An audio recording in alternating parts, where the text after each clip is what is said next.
faces in terms of presenting consequences of thug life. But when he steps into the room and he's able to talk from this place of what he's gone through and what he still continues to struggle with and how to try to overcome these things, it was very impactful for young people.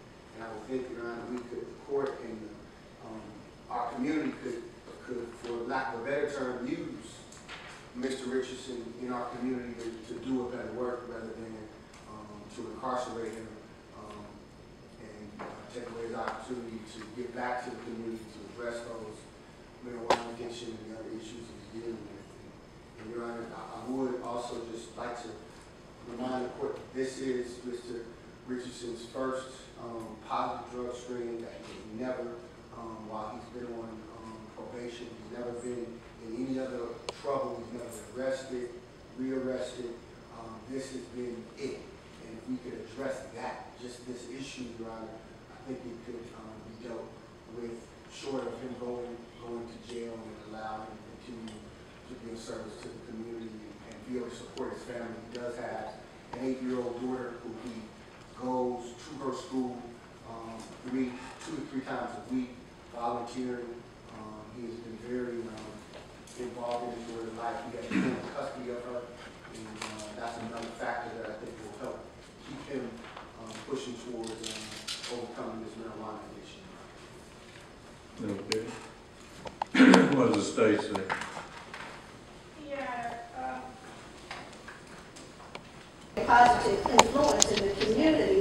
However, the state also believes that there are consequences to certain actions. We believe you should be given second chances. At least I believe that. And it is the state's position that Mr. Richardson has been given chance after chance, Your Honor. This case started in 2008, and it was a marijuana case. The defendant was, or in possession, or in his car was over a pound of marijuana. So that's where we start from. So here we are, several years later, and we have the same issue, which is marijuana. At this point, Your Honor, I believe that the consequence to Mr. Richardson's behavior, just like with several other defendants, they've done at least 1 month in jail. This defendant was arrested on his probation warrant. However, he bonded out a day later. So I asked this court to sentence the defendant to at least 30 days, Your Honor, and I believe that consequence may have some impact on Mr. Richardson, and that impact can be transferred to the community which he plans on going out to and speaking to. And I do believe he will be a viable source after serving those 30 days and being continued with probation. My thing is this. He obviously needs some help to get off of drugs. Everybody agrees with that. And we've given him a chance to do it on his own, but we can't trust him anymore. As shown by his actions and the fact he tested positive. So, I'm thinking about either the START program or the 6-month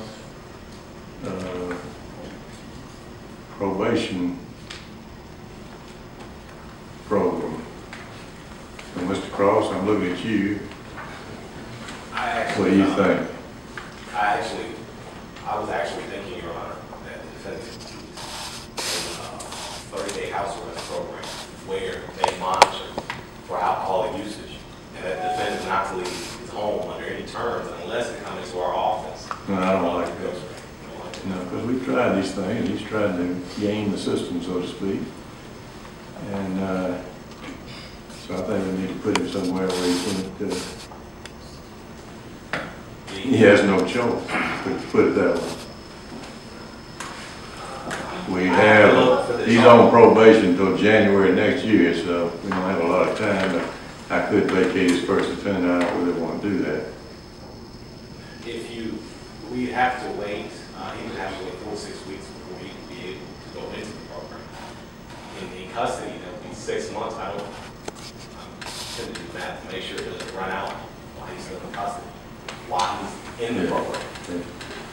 Well, first of all, my question is, start program versus the 6-month state program?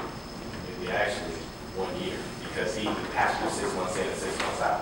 Yeah. So that start program would be better alternative. Okay. I mean, do you think that'd be sufficient? He already was ordered to do 1 drug treatment class. What happened that he's possibly on, I don't know how effective it was. I'm not sure. But it wasn't effective. So I would never recommend that class. Your Honor, if I might, if the court would consider even a more restrictive probation, so that Mr. Richardson would at least have an opportunity to continue working in some fashion. He supports his family. He's very involved in his life. Where he comes on a weekly basis to test. We haven't. My only concern, Your Honor, is as it relates to Mr. Richardson, we had not really exhausted that option. He was on the probation. He had clean drug screens for a period of time. He fell back off and tested positive. Your Honor, I just asked him that he have a more intense probation so he can at least make a living for his family. Yeah, may I make a suggestion that an inpatient drug treatment program, if he has it, it's my understanding after talking with probation. That's what I'm talking about. Right, well, there are many inpatient programs. You've got Peachford Charter, you've got some other programs that, I mean, he'd have to pay for, but if he has the means, I'd ask that he just go to an inpatient program for a period of time. Your Honor, if Mr. Richardson would have the means to do an inpatient program, again, our preference, Your Honor, is that he be given a very restrictive probation, which require him to come in